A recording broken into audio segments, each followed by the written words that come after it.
2006 में मैंने stock market में कदम रखा था और सीरियसली ट्रेडिंग आई थिंक कि 2009-2010 से शुरू हुई। व्हेन आई स्टार्टेड, जब मैंने शुरू किया था trading, I started with everything, एक जो आ रहा था एवरीथिंग, मतलब कि इंट्राडे भी करता था, फ्यूचर ऑप्शंस भी करते थे और एवरीथिंग जो हो सकता था, कमोडिटीज करते थे और फोरेक्स में करते थे। तो बट जैसे जैसे आप ग्रूम होते हो ना, आपको समझ में आता है कि आपकी पर्सनालिटी क्या है, वो आपको सूट कर रहा है कि नहीं कर रहा है। कोई भी नया ट्रेडर होता है ना, या कोई भी जब मार्केट में पहला कदम रखता है ना, तो वो बहुत फैसिनेटेड होता है इंडिकेटर से, राइट। उनको इंडिकेटर ही ऐसा लगता है कि होली ग्रेल है, और उनको ऐसा लगता है कि उनको इंडिकेटर में मिल गई है वो चाबी जो होती है। हम लोगों को भी ऐसा ही लगा था जब हम लोगों ने शुरू किया था। बेसिकली आरएसआई का जो कीड़ा है उन्होंने ही डाला था अंदर में, और फिर उसको धीरे धीरे धीरे धीरे इम्प्रोवाइज करते रहे। बहुत अच्छा सीखने को मिला उनसे, बहुत इन डेप्थ में सीखने को मिला, ऐसी चीजें सीखने को मिली जो कि लोग जानते ही नहीं कि आरएसआई को भी इस तरह से मोल्ड करके यूज किया जा सकता है। Was the ultimate authority on RSI, like उनसे बेटर आरएसआई मैंने आज तक देखा ही नहीं किसी को जो कि रीड कर सके ऑटोमेटिकली। अगर रिस्क के हिसाब से अपनी पोजीशन साइज कम कर दो, छोटा कर दो, तो जब वो रिवॉर्ड मिलता है ना, तो it becomes like next level हो जाता है। इसलिए मैंने बहुत लोगों को देखा है कि ना 10% के रिस्क पे भी वो सेम क्वांटिटी बाय कर लेते हैं, और 5% के रिस्क पे भी सेम क्वांटिटी बाय कर लेते हैं। वो नहीं चलेगा, क्योंकि अगर आपको सीरियसली समझना है कि trading it's all about math, strategies, setups, ये सब आपको बहुत सब बता देंगे, लेकिन रियल मैथ होता है ना, यहाँ पर ये पोजीशन साइजिंग होता है। एक जैसे ये मैथमेटिक्स है, कुछ भी नहीं है, ठीक है। और मैं आपको ये भी बता देता हूँ कि अगर आपका रिस्क रिवॉर्ड रेशियो अच्छा है, अगर आपकी एक्सपेक्टेंसी अच्छी है, तो आप अपना कैपिटल कितनी जल्दी डबल कर सकते हो, मैं आपको सब बता दूंगा। बस 5 मिनट संयम से सुनना है इसको, ठीक है। तो आप थोड़ा सा अंदाजा लगाओ कि मेरे को अगर अपना कैपिटल डबल करना है तो कितने ट्रेड्स लगेंगे। ये मैथ है, वन ऑफ दोज बुक्स जो कि मैं आज तक रेफर करता हूँ। ओके, जब भी मेरे को वो बेसिक्स को वापस विजिट करना होता है, तो this is the best book I think. और मतलब कि किसी ने मेरे को इंट्रोड्यूस कराया, उनसे बोला कि सर ही इज़ ऑल्सो झिंझुन वाला, और उन्होंने कहा कि आपका नाम बोला, मैंने बोला मेरा नाम भरत झिंझुन वाला है। तो he told me a very, मतलब he is very famous for his witty answers ना। तो ही टोल्ड मी कि देखो यार, नाम बहुत भारी है, इसकी इज्जत रखना। दोस्तों, आ गए हैं भरत झुनझुनवाला सर। चाहे आप एक प्रोफेशनल ट्रेडर हो, चाहे आप प्रोफेशनल ट्रेडर बनना चाहते हो, चाहे आप ट्रेडिंग में लॉस करते हो, चाहे आप एक प्रॉफिटेबल ट्रेडर हो, ये कन्वर्सेशन आपको ज़िंदगी भर याद रहने वाली है, क्योंकि आज आप इससे बहुत कुछ सीख के जाने वाले हो। सो स्वागत है आपका एक नए एपिसोड में with your host Preeti Agarwal. Bharat Jhunjhunwala sir, कैसे हैं आप? बस ऑल गुड। सर, आप 15 साल से ट्रेडिंग कर रहे हो? Almost more than 15 years. 2006 में मैंने स्टॉक मार्केट में कदम रखा था और सीरियसली ट्रेडिंग आई थिंक कि 2009-2010 से शुरू हुई। ओके ओके, सो आपने इंट्राडे ना करके सर स्विंग ट्रेडिंग ही चूज़ किया, इसका क्या रीज़न था बेसिकली? यार इंट्राडे में एक्चुअली देखो, व्हेन आई स्टार्टेड, जब मैंने शुरू किया था trading, I started with everything, like जो आ रहा था ओके। एवरीथिंग, मतलब कि इंट्राडे भी करता था, फ्यूचर ऑप्शंस भी करते थे, और एवरीथिंग जो हो सकता था, कमोडिटीज करते थे, फोरेक्स में करते थे। तो बट जैसे जैसे आप ग्रूम होते हो ना, आपको समझ में आता है कि आपकी पर्सनालिटी क्या है, वो आपको सूट कर रहा है कि नहीं कर रहा है, इंट्राडे की वॉलेटिलिटी सूट कर रही है कि नहीं कर रही है। तो एक्चुअली वो मेरे को सूट नहीं कर रहा था। I wasn't able to know take the volatility जो होती है इंट्राडे में, और बेसिकली नॉइज होता है ना। अगर आप देखोगे एक 5 मिनट के चार्ट पे, 10 मिनट के चार्ट पे ऊपर नीचे इतनी जल्दी हो जाती है। तो मेरे ख्याल से my brain is not wired that way कि मैं उस वॉलेटिलिटी को समझ पाऊँ या उतनी स्पीड में ट्रेड कर पाऊँ। तो इंट्राडे इसीलिए मैं ट्रेड नहीं करता। मैं ऐसा नहीं कहता कि लोगों का पैसा नहीं बनता है इंट्राडे में, बट मेरा personality, my personality is not for intraday, क्योंकि मेरे को थोड़ा शांत चाहिए मार्केट, और मेरे को टाइम चाहिए सेटअप समझने में और एनालिसिस करने में। सो इंट्राडे मैंने that's why I didn't choose intraday. और उसके बाद अभी आपने देखा कि जो रेगुलेटर है सेबी, उन्होंने भी ये बताया कि 70% of intraday right, traders are in loss, yeah right. Yeah so जब रेगुलेटर ही बता रहा है डेटा कि 70% लॉस में है और 30% ही प्रॉफिटेबल है, तो why go into that 70% In crowd. fact, I think they have told the figure to 90% now कि 10% traders इसे profit करते हैं. इंट्राडे में जो इंट्राडे कैश सेगमेंट में उन्होंने 70% बताया था, और उन्होंने ये Okay, भी बताया था कि जो यंग बंदे हैं less than yeah. 30 years they are more active. So I am not in that, मैं थोड़ा I am not that young also, और I am not in that 70% as well. So sir एक दिन में आप कितना समय देते हो ट्रेडिंग को? लाइक मैंने देखा है कि लोग ये बड़ी बड़ी स्क्रीन्स लगा के 9:30 बजे से ही बैठ जाते हैं और सीधे 3:30 बजे उठते हैं. सो मतलब वैसा सिनेरियो रहता है जनरली ट्रेडर्स नहीं, का. हमारा रहता है ना, देखो आई am not into full time trading, मैं टू बी वेरी फ्रैंक, मेरा अपना खुद का काम है, और मैं उस हम्म. काम को भी देखता हूँ side by side. So I have a family business, तो मैं वो फैमिली बिजनेस में भी इन्वॉल्व रहता हूँ। मेरी जो ओके. जो ट्रेडिंग होती है, या जो मेरा जो मार्केट में काम होता है, वो एक्चुअली मार्केट बंद होने के बाद होता है। क्योंकि ओके. जो हम लोगों के ट्रेड सेटअप्स हैं, या जो हमारी एनालिसिस है, वो पोस्ट मार्केट हम करके रखते हैं। और हम्म. पोस्ट मार्केट में जो हम लोगों को सेटअप ट्रेड करना है, जो 10 12 15 स्टॉक मिलते हैं, उसकी हम वॉच लिस्ट बना लेते हैं। और उसके बाद जो मार्केट में सुबह, यस, मार्केट जब खुलता है 9:15 बजे, उस समय हम लोग मैं उस समय बैठना पड़ता है थोड़ा सा स्क्रीन के सामने देखने के लिए कि मार्केट किस हम्म. तरफ जा रहा है, अपनी ओपन हम्म. पोजीशन क्या हो रही है, कुछ ट्रेड हम्म. ट्रिगर हो रहे हैं कि नहीं हो रहे। तो ओपन जब मार्केट होता है, करीबन 1 घंटे मैं स्क्रीन पे टाइम देता हूँ। और हम्म. अगर कोई ट्रेड उस समय लगता है तो लग जाता है, नहीं तो अलर्ट लगा के छोड़ देते हैं कि इस लेवल के ऊपर अगर आता है तो हमारे पास अलर्ट आ जाता है, फिर हम वहां पर उसको during the day execute okay. कर देते हैं। और फिर मार्केट ओके. जब बंद होने वाला होता है करीबन 3:30 बजे, तो 1 घंटे पहले फिर हम लोग थोड़ा सा मार्केट के समय बैठ जाते हैं, ये देखने के लिए कि कोई ट्रेड सेटअप जो है वो अगर स्टॉप लॉस लग गया है, तो स्टॉप लॉस लग के अगर वापस सेटअप हो रहा है तो उसमें हम लोग को जाना चाहिए कि नहीं जाना चाहिए, ओके. एग्जिस्टिंग पोजीशंस क्या कर रहे हैं। और ऐसे पोजीशंस जो होते हैं, जैसे हम लोगों की वीकली वॉच लिस्ट बनती है, तो एक वीक पे हम लोग हम्म. जो है ना वीकली वॉच लिस्ट बना के रखते हैं।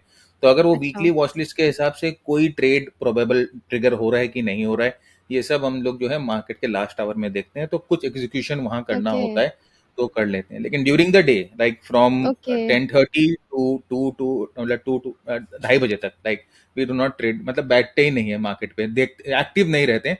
कोई अलर्ट आ गया तो हम्म. ठीक है, we will go and put our orders, otherwise we are not glued to the screen. And sir आपने आरएसआई इतनी अच्छी तरीके से कहाँ से सीखा?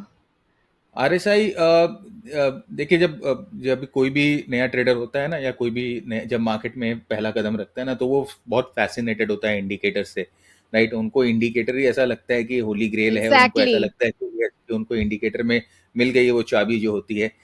तो हम लोगों को भी ऐसा ही लगा था जब हम लोगों ने शुरू किया था। जब इंडिकेटर्स उस समय खैर इतना एक्सेस नहीं मिलता था, जैसे अभी तो सॉफ्टवेयर्स में आराम से एक्सेस मिलते हैं इतने सारे यस. इंडिकेटर्स के।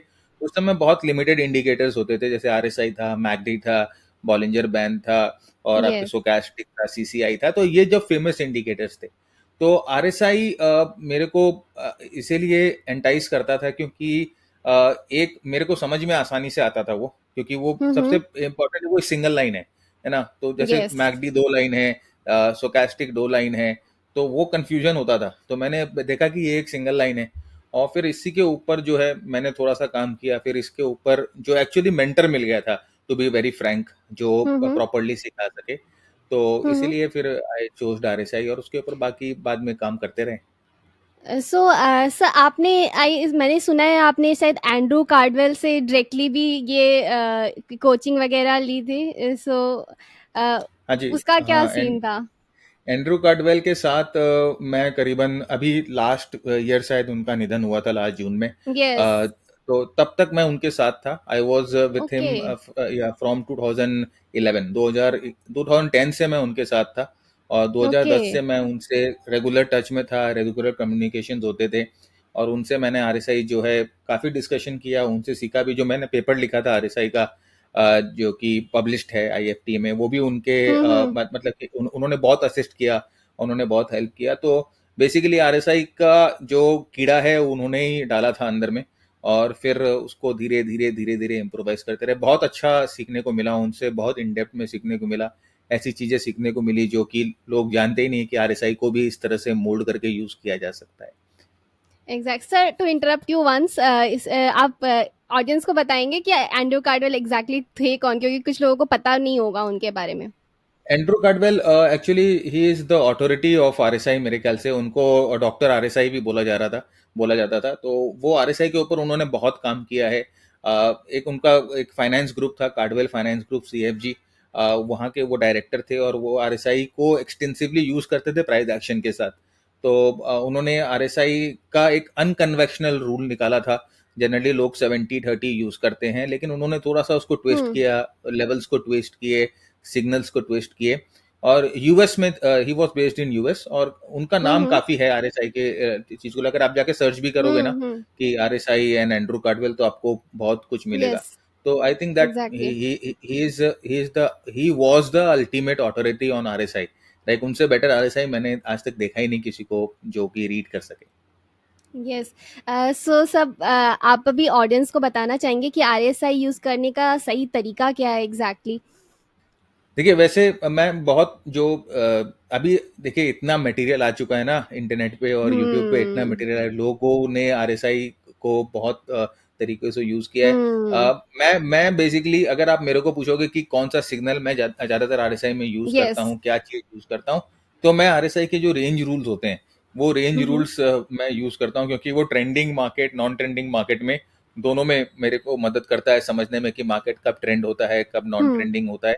और उसके बाद हमारी खुद की आरएसआई है, जो हम लोगों ने थोड़ा सा मॉडिफाई किया है, तो उसको भी ओके। हम उसके साथ कॉम्प्लीमेंट करके यूज करते हैं। लेकिन अगर आप मेरे को बोलोगे कि वन सिग्नल या एक यस। फंक्शन आरएसआई का जो अगर किसी को वर्क करना है या किसी को रियली यस, पावर एग्जैक्टली। समझना है आरएसआई का, तो that is range rules. Range rules को ओके प्रैक्टिस करिए, बहुत बहुत आपको फायदा होगा।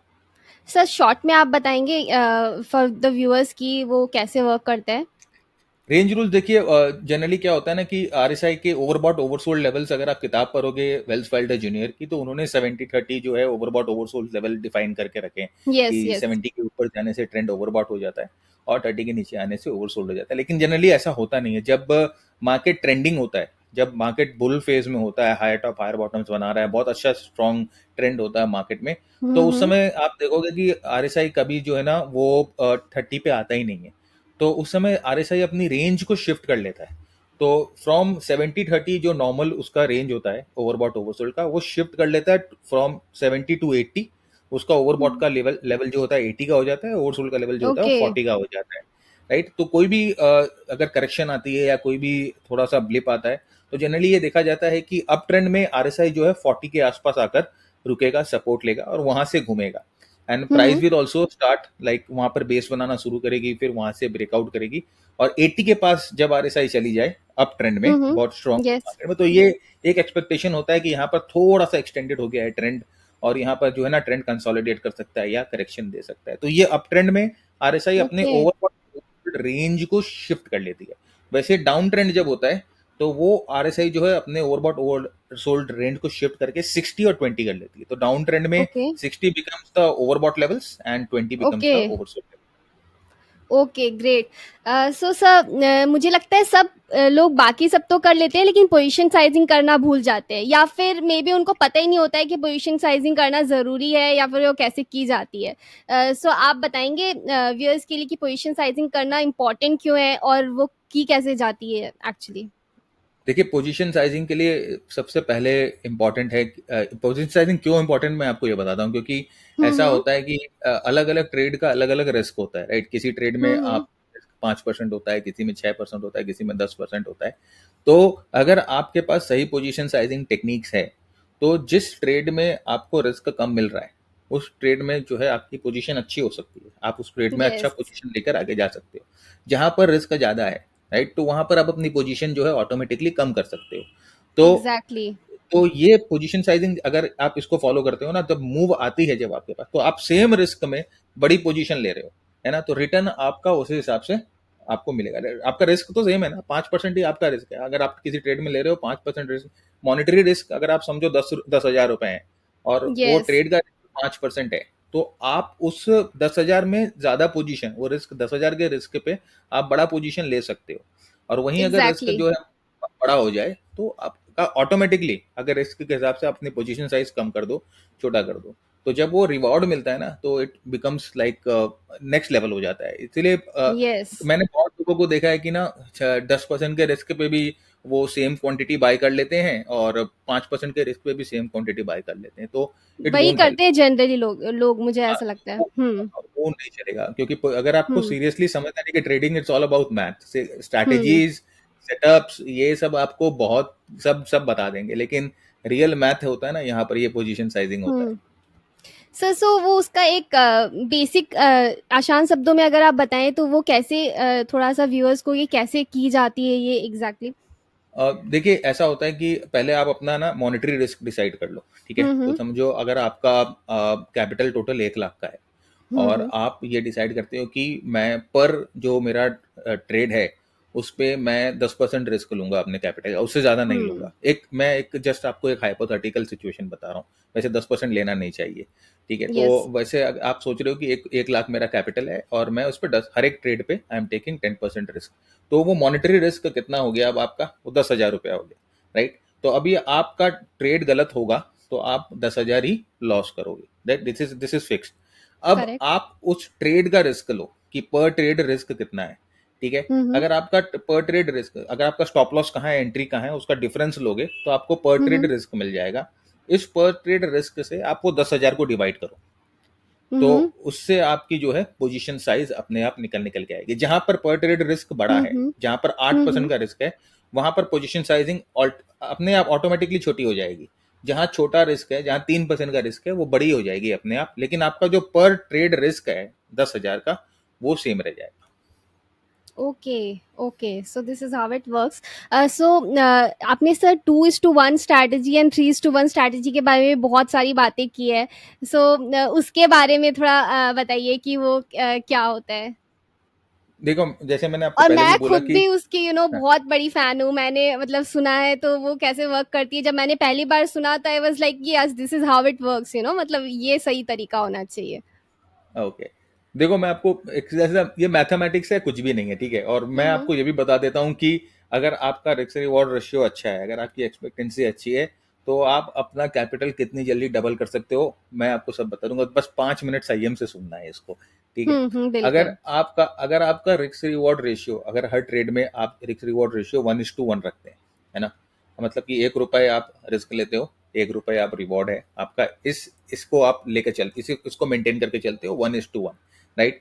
तो अगर आपकी एक्सपेक्टेंसी, यानी कि आपका सिस्टम अगर 51% टाइम करेक्ट होता है, मतलब 49% आप लॉस करते हो, 51% टाइम आप करेक्ट रहते हो, 1:1 का रिस्क रिवॉर्ड रेशियो है, आप ब्रेक इवन कर जाओगे, राइट। हम्म मतलब कि 50% के एक्सपेक्टेंसी में, 50% के एक्यूरेसी में, 1:1 रिस्क रिवॉर्ड रेशियो पे आप जो है आराम से ब्रेक इवन कर जाते हो। अब यहाँ से मजा शुरू होता है।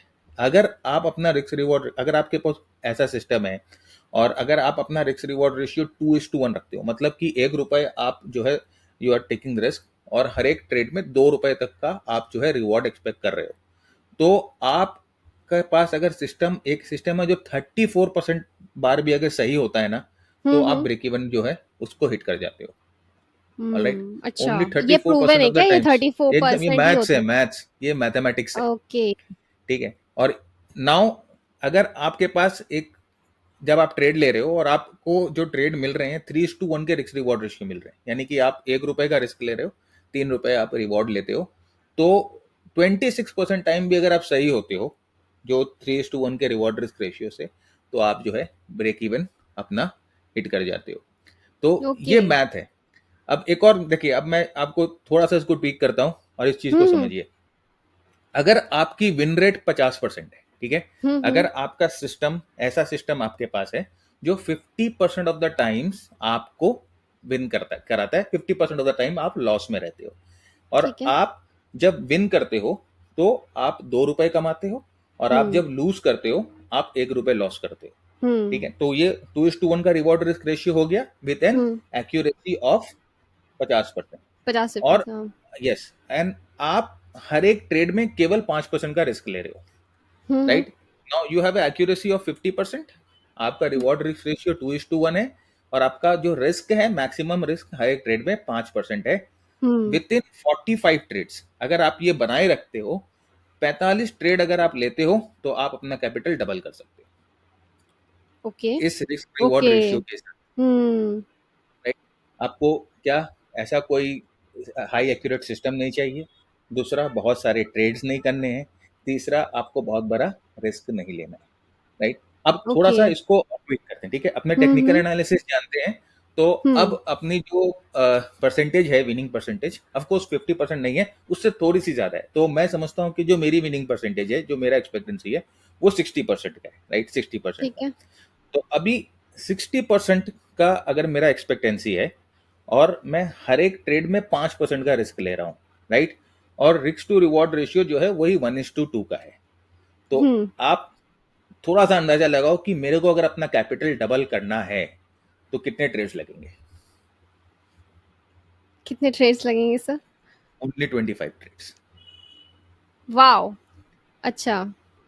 ये मैथ है और कुछ नहीं, राइट? तो ओके। आप अगर 25 ट्रेड ले रहे हो, 60% का अगर आपका जो एक्सपेक्टेंसी है सिस्टम का, और रिवॉर्ड टू रिस्क रेशियो 2:1 है, बहुत humble reward to risk ratio है 2:1। मैं ज्यादा नहीं बता रहा हूँ, ऐसा नहीं बोल रहा हूँ कि 10:1 चाहिए आपको।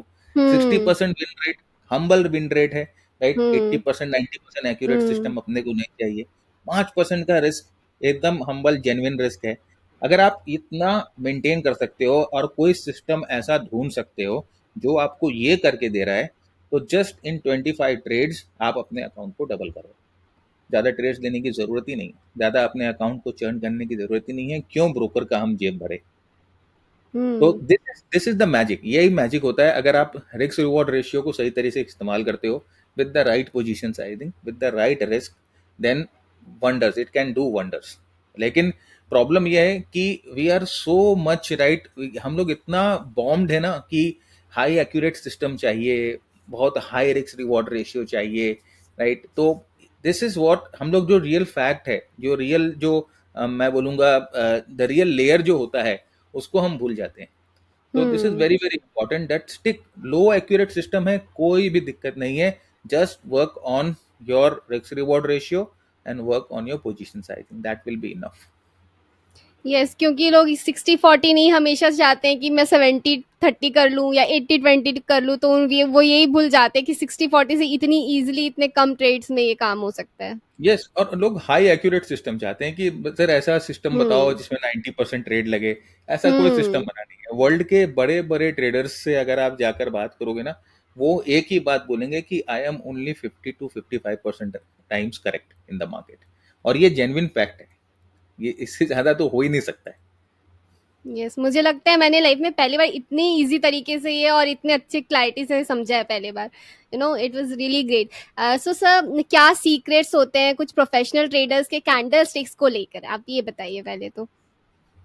ये candle stick is just price action. देखिए अभी देखो, कैंडल स्टिक में भी ऐसा होता है ना कि कैंडल स्टिक को लोग यूज करते हैं, कैंडल स्टिक को भी यूज करने के तरीके में थोड़ा सा ट्विक ये होता है कि हम लोग जब किताब पढ़ते हैं या हम लोग जो कोई भी वीडियो वगैरह आप देखोगे यूट्यूब में, तो वो आपको दिखा देता है कि ठीक है देखो, ये बुलिश इनगल्फिंग पैटर्न है, ये बेरिश हम्म। इनगल्फिंग पैटर्न है, ये बुलिश बिल्कुल। इनगल्फिंग पैटर्न के बाद तेजी आ गई, या बेरिश इनगल्फिंग पैटर्न के बाद जो है मंदी आ गई। ऐसा नहीं होता बिल्कुल। है। सबसे इंपॉर्टेंट, कोई भी एनालिसिस आप कर रहे हो, चाहे वो कैंडल स्टिक हो, चाहे वो बार चार्ट हो, चाहे वो आरएसआई हो, ट्रेंड का जो आपको जो स्ट्रक्चर होता है, जो ट्रेंड होता है, वो आपको समझ के रखना बहुत जरूरी है। अगर अप ट्रेंड है, ये देखिए this is the sauce, right? अगर अप ट्रेंड है and if you are getting bullish candle stick, the chances of success of that bullish candle stick is more. अगर अप ट्रेंड हम्म। है and you are getting a bearish candle stick, the chances of failure of that bearish candle stick is more, right? तो ये सीधा okay. सीधा आंकड़ा है, right? हम्म। तो अभी ऐसा अपने को ट्रेंड के साथ करना है, ओके? हमेशा जो हम्म। ट्रेंड के साथ चलना है। अगर ट्रेंड में अगर आपको बेरिश कैंडल स्टिक दिखाई दे रहा है, तो आपको उसको तुरंत जाके उस पर एक्टिवेट नहीं होना है, राइट? आप ये समझ के रखो कि there is a high probability कि वो फेल हो जाएगा। तो हमेशा trend is the main thing, जो हमारा मेन होता है वो ट्रेंड होता है। और कैंडल स्टिक ओके। के नाम भी आपको जानने की जरूरत नहीं है। जस्ट आप बिल्कुल। ये समझो कि भाई वो कहाँ ओपन हो रहा है, कहाँ क्लोज हो रहा है, हाई क्या हम्म। बनाया, लो क्या बनाया। एक बार आप उस तरह से देखने लग जाओ ना प्राइस को या कैंडल स्टिक को, तो आपको नाम की कोई जरूरत नहीं है। Everything will be there in the pattern itself. Okay. So sir, आप बुक्स पढ़ते हैं इन टॉपिक्स पे? यस, कैंडलस्टिक्स पे तो ऑफ कोर्स सीएमटी में तो हम लोगों ने काफ़ी किताबें पढ़ी हैं ये सब को लेकर। तो सर कुछ ऐसे अच्छी बुक्स का नाम अगर आप बताना चाहो जो आपको अच्छी लगी हो और आपको लगता है कि व्यूअर्स उसको पढ़ सकते हैं और उनको हेल्प करेगी, या पहले तो अगर मेरी आपको किताब याद जो हो। है पहले तो मेरी किताब भी मैं अच्छा, बताऊंगा, आपकी मनी। के बुक्स हाँ जी। के बारे में मुझे नहीं पता था। मेरी किताब है मनी मेथड एंड माइंडसेट। तो ये मेरी पहली किताब है।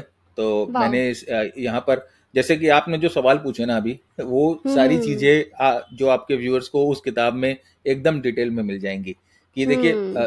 किताब का शीर्षक ही है मनी मेथड और माइंडसेट। ठीक है, तो पहले हम पैसे के बारे में बात करते हैं कि बहुत मतलब कि पहले पैसा जुगाड़ करो, फिर उसका रिस्क रिवॉर्ड रेशियो समझो, फिर उसमें कितना लगाना है वो समझो। फिर हम मेथड के बारे में बात करते हैं, जहाँ पर हम आपका ये कैंडलस्टिक्स आपने बोला, ट्रेंड के बारे में बोला, मूविंग एवरेजेस के बारे में बोला। फिर अपना माइंडसेट के बारे में बात करते हैं कि माइंडसेट कैसे कैसे आपको डेवलप करना है। तो most important thing is money. पहले पैसा होना जरूरी है। अगर पैसा नहीं है तो मेथड माइंडसेट कुछ काम नहीं आने वाला। बिल्कुल राइट। बिल्कुल। और अगर फिर सेकंड मेथड आता है कि if you have hmm. Money now, okay, you have money in your pocket. अभी आपको राइट मेथड ढूंढना है। अगर आपका मेथड हम्म। गलत है तो माइंडसेट को लेकर क्या करोगे? तो second is exactly. Sort out your method. Right. Then money method and mindset. तो पहले तो वो किताब, जो शुरुआत कर रहे हैं उनके लिए एक और किताब है, price pattern by Martin Pring. Okay. मेरे को ये किताब बहुत अच्छी लगती है। बहुत मतलब बहुत ये अंडरडॉग है। लोग इसके बारे में बात नहीं करेंगे। हम्म। लोग अलग अलग स्टीव नीसन की किताब बोलेंगे या बोलेंगे। मेरे ख्याल से प्राइस पैटर्न्स बाय मार्टिन प्रिंग, ये वन ऑफ दोज बुक्स जो कि मैं आज तक रेफर करता हूँ। ओके, जब भी मेरे हम्म। को वो बेसिक्स को वापस विजिट करना होता है, तो this is the best book I think. और हम्म। अ, अगर जो थोड़े एडवांस लेवल के ट्रेडर्स हैं उनके लिए trade like a market wizard by Mark Minervini, this is also a very good book. Right, जो नेक्स्ट एक एडवांस लेवल पे जा चुके हैं, जिनको position sizing, stock selection, proper pattern जो यूज किया जाता है, जो जो मार्क माइनरविनी एक प्रोफेशनल लेवल के ट्रेडर हैं वो यूज हम्म। करते हैं। तो देन ये तीन book I would surely recommend to anybody. Sir so ये प्रैक्टिकली अप्लाई करना पॉसिबल होता है? लाइक बुक्स का हेल्प कितना होता है? वो सिर्फ थ्योरेटिकल नॉलेज ही होता है या वो प्रैक्टिकली चीजें अप्लाई होती हैं? देखिए, बुक्स ऑफ कोर्स हेल्प तो करती हैं, एक आपका बेस हम्म। बिल्डअप करता है, लेकिन फाइनली फिर अब ये बुक्स पढ़ के तो आप you can not go into the field. Right, अभी ब्रेन हम्म। सर्जरी पे किताब पढ़ के आप ब्रेन सर्जरी जाके कर नहीं सकते हो। बिल्कुल। Right, you need guidance, you need mentoring, you need hand holding. तो of yes. Course books are like one of the best companions, but again आपको फील्ड पे जाकर प्रैक्टिस करना ही पड़ेगा। आपको वहाँ पर गाइडेंस चाहिएगी, आपको वहाँ पर मेंटरिंग चाहिएगी। So I think that books only plays like 20-25%, जो कि आपको एक नैक दे देता है सब्जेक्ट का। And rest is like the real thing that आप जो जब मार्केट में जाओगे और वहाँ पर जो आप फील करोगे, that is the real thing. So sir मेरा एकदम लास्ट और सबसे इम्पोर्टेंट सवाल जो मैं आपसे बहुत दिन से पूछना चाहती थी, आपका नाम भरत झुनझुनवाला और बिग बुल राकेश झुनझुनवाला, सो कुछ रिलेशन है इसमें? रिलेशन तो नहीं है, सिर्फ नाम भाई हैं। लेकिन मेरे को अच्छा। एक वाक्य याद है। जब मैं उनसे मुंबई में मिला था एक बार, ओके, तो you have met him. Yes yes. Okay. तो उनसे मैं मिला था बहुत एक बार। जब उन्होंने मैंने मतलब कि किसी ने मेरे को इंट्रोड्यूस कराया उनसे, बोला कि sir he is also Jhunjhunwala. और उन्होंने कहा कि आप आपका नाम, बोला, मैंने बोला मेरा नाम भरत झुनझुनवाला है। तो he told me a very, मतलब he is very famous for his witty answers ना। तो यस। ही टोल्ड मी कि देखो यार, नाम बहुत भारी है, इसकी इज्जत रखना। Oh right. my goodness, and you have proved it. I am trying to prove it. उनके जैसा तो मतलब कि बहुत अभी there is a long road ahead. Right, शायद एक जन्म में तो शायद उनके जैसा बनूं भी नहीं, लेकिन but actually he is really a figure to look up to. Wow, so it was really great having you here. और मैं बस व्यूअर्स से यही कहना चाहूंगी कि अगर आपके कुछ सवाल बच गए हो तो कमेंट सेक्शन में ज़रूर बताइएगा।